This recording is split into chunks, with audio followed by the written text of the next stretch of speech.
Bom, a história do Eliashé nem começou aqui, onde hoje está, né? Nós começamos aqui não muito distante, próximo à BR. Foi quando o pai Muzilo e mãe Arilda resolveram abrir o seu primeiro barracão de Umbanda.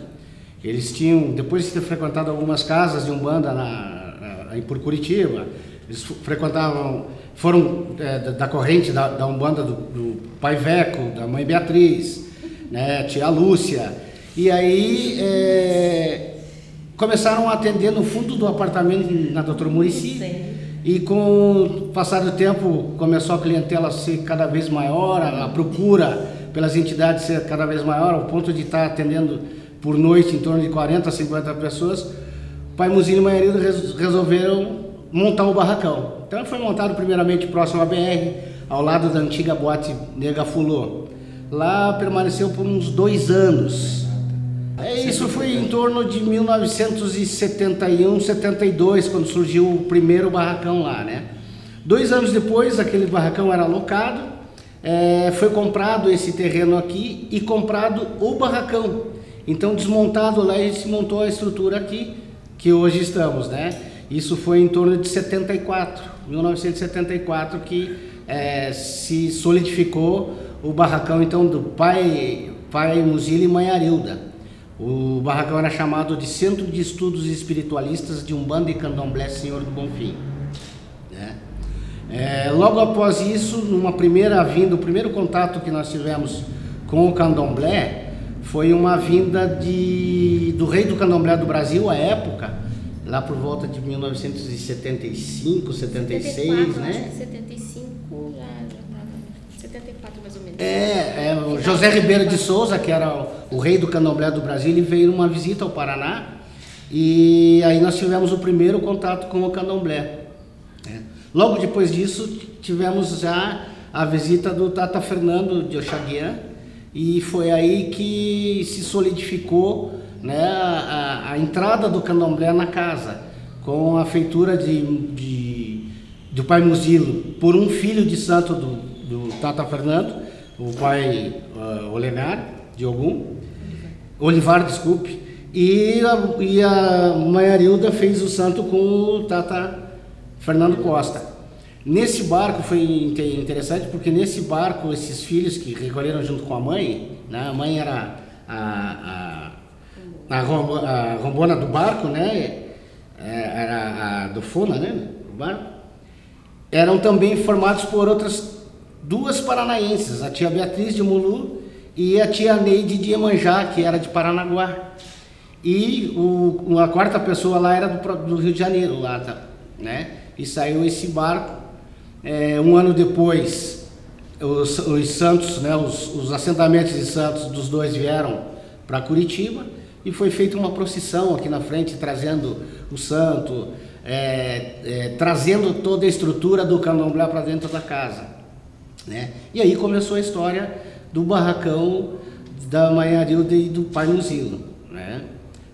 Passado alguns anos, houve a separação do casal, o pai foi embora para Foz do Iguaçu e a mãe continuou daí com o Eliashé, que é o que temos até hoje, né? Até seu falecimento aqui que se enraizou o Candomblé, né?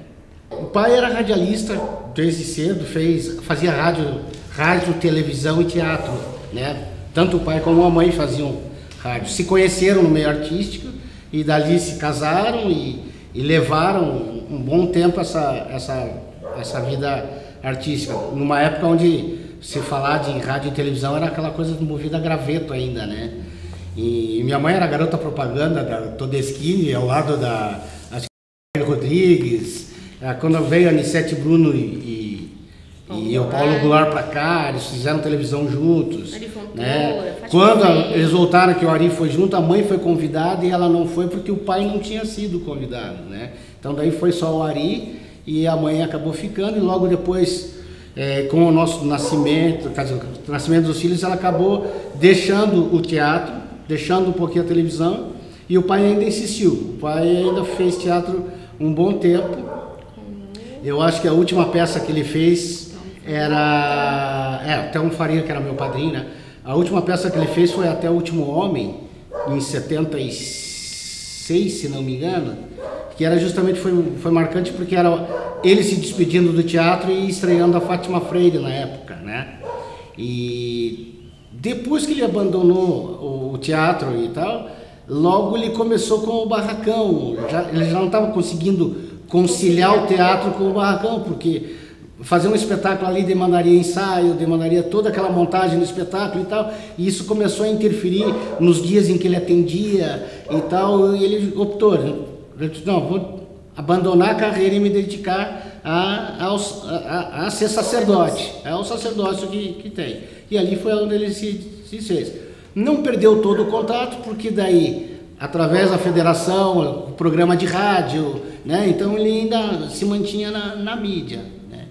E agora a mãe não, a mãe já se soltou. Depois, lógico, por eles serem muito amigos, inclusive o Mário Ventramael era padrinho da Regina e tal, a mãe sempre voltou aí, mas já como mãe Arilda, né, era jurada lá do Mário Vendramel e tal, através dele teve um outro evento de televisão que foi feito voltado a essa questão de Umbanda e tal, mas era muito pouco.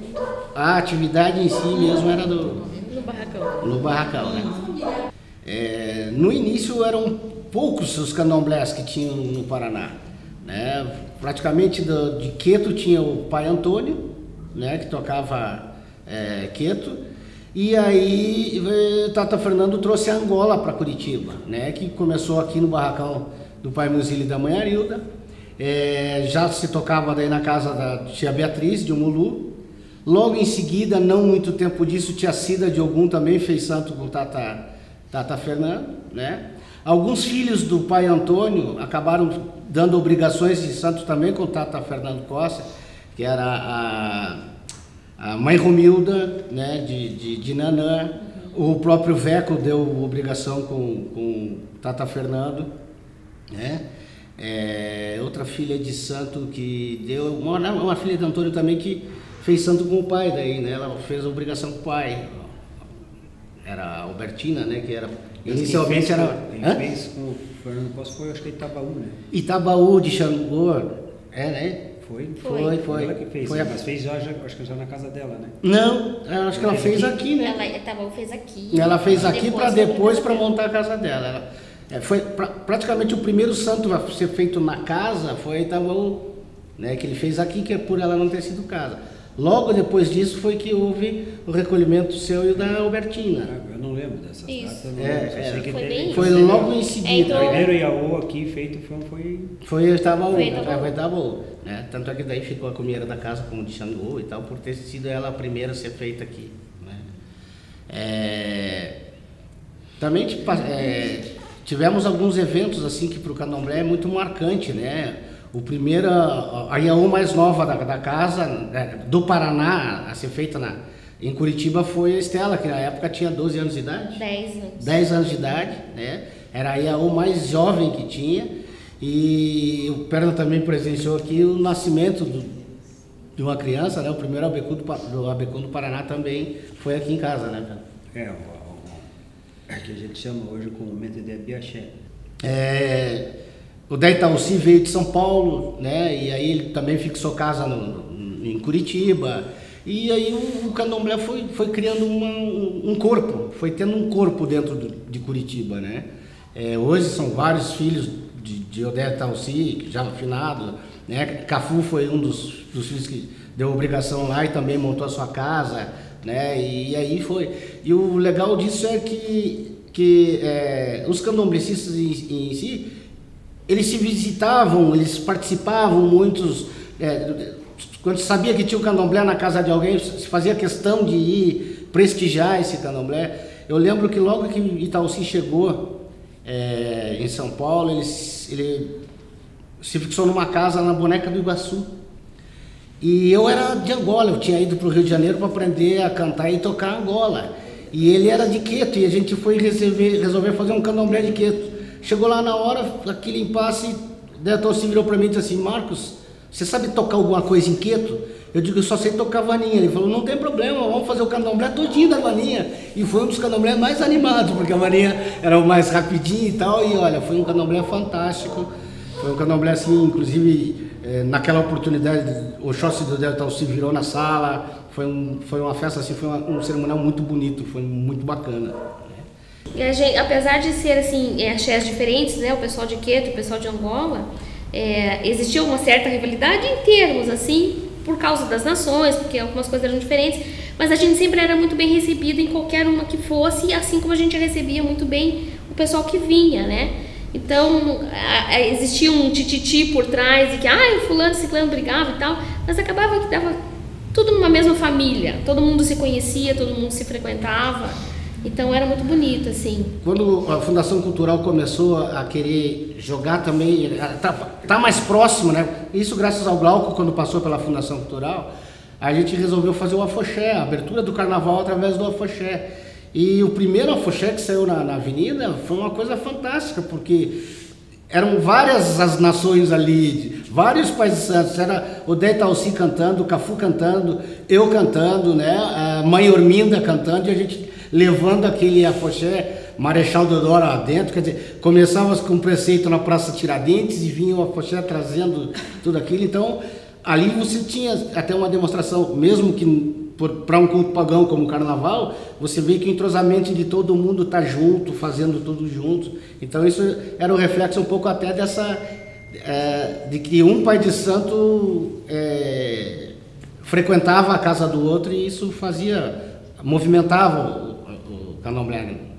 Olha, o pai Fernando era paranaense, aí ele, na aeronáutica, né, ele, quando entrou para o serviço militar, ele entrou na aeronáutica e fez carreira na aeronáutica. E aí foi para o Rio de Janeiro.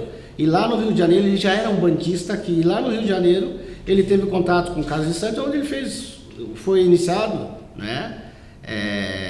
E aí, assim, muitas das histórias dele, assim, eu não lembro muito com riqueza de detalhes, né? Mas ele tinha, quando nós fizemos contato, ele tinha o barracão dele já muito antigo, na Ilha do Governador, né, de muitos anos. Ele já era tata de Inquice, já era conhecido no mundo do candomblé, né, já como um pai de santo de renome. Então, a parte da iniciação dele, assim, com riqueza de detalhes, eu não teria. A gente sabe, por frequentar a casa dele lá, de ter ido na casa dele dos candomblés, e onde eram muito prestigiados, né, o próprio Zé Ribeiro era frequentador da casa, até pelo cargo que existia como rei do candomblé do Brasil, ele tinha essa obrigação. Tinha os Obás de Xangôs do Rio de Janeiro, que também frequentavam a casa. Então ali a gente tinha muito dos históricos, da história dele, do que a gente via de fotografia que era exposto, porque o barracão dele tinha 3 andares, né? Então, assim, o primeiro barco a recolher, o primeiro a ser feito pelo pai Fernando, lá foi a minha mãe, né? E o meu pai pelo um filho dele. Meu pai era neto de pai Fernando. E a minha mãe, filha de pai Fernando. E aí foi o primeiro barco, com a tia Beatriz. E logo em seguida, assim, tipo uns... Acho que 2 meses, não chegou... Não chegou a 6 meses, eu acho. A mãe já tinha tirado quelê quando a Cida recolheu. Ela foi para o Rio de Janeiro na quebra de quelê da mãe. Então foram 4 meses depois. Logo depois, assim, foi sabe? em seguida, foi tudo né? muito perto um do outro, assim. Então, foi no mesmo ano, né? Digamos assim. Então, ela era já em seguida da minha mãe, aqui no Paraná, né? Daí depois foram vindo os outros. Quer dizer, era minha mãe, a tia Beatriz e a tia Cida. Daí depois, mais pra frente, vim eu. Mas isso foi anos depois. Então, quando começou aquilo que a mãe disse que a mãe e o pai, né, iam passar para candomblé e tal, no começo você fica meio assim, você não sabe o que é. Eles estavam mais envolvidos, então eles sabiam a fundo o que seria essa mudança. Mas aí, nossa, que eu lembro, assim, tem uma memória, assim, né, bem... dessa procissão quando foi para vir em Santos para cá. Foi muito lindo. Então, assim, é uma coisa que até hoje, quando eu falo, eu me emociono, porque foi uma coisa muito forte quando entrou na casa. Então, é um ritual muito bonito o candomblé, sabe? A gente foi vivendo junto, porque a gente ia para Umbanda junto com eles, a gente era criança, a gente tinha que acompanhar. E aí, quando eles foram feitos, a gente foi pra festa no Rio de Janeiro, ver a saída, e eles vieram. E aí, a gente acompanhava tudo o tempo todo. Então, a gente dormia aqui junto com eles, né? Eles dormiam na esteira, a gente ia pra esteira, com eles, eles dormiam com a mão, a gente comia. Então, a gente fazia tudo junto com eles. Então, pra nós não foi, assim, uma mudança, foi uma coisa natural, né? Eu tenho muito vivo isso, que a casa tem que continuar. O IA quer que a casa continue, né? E eu tenho essa preocupação muito grande, porque me faltam só 4 anos para me aposentar, né? E a partir do momento que eu me aposentar, aí eu posso me dedicar à casa novamente, né? Então, Inhaçã é pacienciosa, Ogum também, né, paciencioso, e eles não me cobram. E é muito, Ela não né? é muito Eles não me paciente, cobram, e é interessante que a cada búzio que eu jogo Não é diz muito assim, paciente, não. o Ogum tá Minha sossegado mãe e Inhaçã tá paciente, esperando você para a coisa acontecer, entendeu? Então, eu acho que é mais ou menos por aí, né? O Eliaxé aqui, ele não tá parado, porque nós temos os preceitos que a gente tem que fazer, tem as coisas que nós fazemos, a cada momento tem que alimentar um orixá, tem que fazer uma coisa aqui, outra lá, e nós fazemos. E a família está muito junta nesse sentido. Ó, saiu lá que o tal orixá está querendo tal coisa, então vamos correr e vamos fazer, e o orixá nos dá, e a gente vai fazendo. Mas eu acho que é isso, a casa, ela não está parada, né? Ela não está adormecida, ela está se reestruturando. E eu acho que a própria ela está querendo isso, né? Então, a nossa ideia é isso, é daqui 4, 5 anos, abrir de vez e dizer assim, ó, a casa está aqui, vamos tocar. É poder retomar, assim, no caso. Só né? retomar. Retomar algumas coisas que a gente... Daí ele vai ter um compromisso aqui, mas ele pode assumir esse compromisso de toda semana. Porque assim, todo mundo sabe que a dificuldade para manter isso de pé, a estrutura em si, existe. Né? Porque financeiramente nós não somos assim tão bem para conseguir manter a coisa assim. Mas assim, quando a gente chega naquela coisa e diz, meu Deus, como é que nós vamos fazer? Agora não tem mais, a gente tem que mexer. Então o Inhaçã nos dá a resposta de que alguma coisa acontece e que vem, e que alguém doa, ou que alguém traz e que volta alguém. Um filho que diz, eu quero fazer a casa, e a gente consegue sanar aquele problema naquele momento. E a gente, entendeu? Porque o axé existe. Né? Sim, então tá qualquer pessoa que seja de chamada... santo, que chegue, ela diz, essa Araci, casa né? tem axé. Tem um pilar aqui no meio chamado Iké de Araci também. Nossa! De que isso Mas também foi uma promessa da minha mãe de santo que eu fiz, que eu não ia abandonar o barracão. Que ela sempre pedia para mim que quando ela fosse embora, não era para mim deixar fechar as portas. Que era para mim ficar aqui firme. Então, que sempre ia ter alguém para me ajudar e me dar uma mão. E aconteceu mesmo e continua acontecendo. Então, eu não me vejo em outro lugar, entende? Eu prometi para ela quando ela estava muito doente, antes de morrer. Então, eu não me vejo em outro lugar. Então, eu moro aqui, eu e o meu filho, na boa, e Deus o livre. Se acontecer alguma coisa que eu tenho que sair daqui, eu sempre falo pro Perna, você não deixa acontecer nada aqui nesse barracão, porque se eu sair daqui eu morro. E dá um crédito tia, é prima, grande pro Perna, a filha. Que também, assim, é um filho, né? Não, o Perna é maravilhoso. Nossa, ele nunca esqueceu da casa, nunca deixou de lado da casa. Já tocou os candomblé aqui, ele. Já, esses tempos atrás, ele tocou. Teve outros sacerdotes, né? Aqui, Aquela situação e tudo. Mas ele reconhece a raiz que ele tem. Ele reconhece que ele nasceu nessa casa, né? Então isso é muito importante para nós que somos do axé também. É essa a importância que tem. Diz assim, você é herdeira do axé? Não, eu não sou herdeira sozinha. Você é herdeira da sua mãe e ele do seu pai? Não. Nós dois somos herdeiros do axé, né?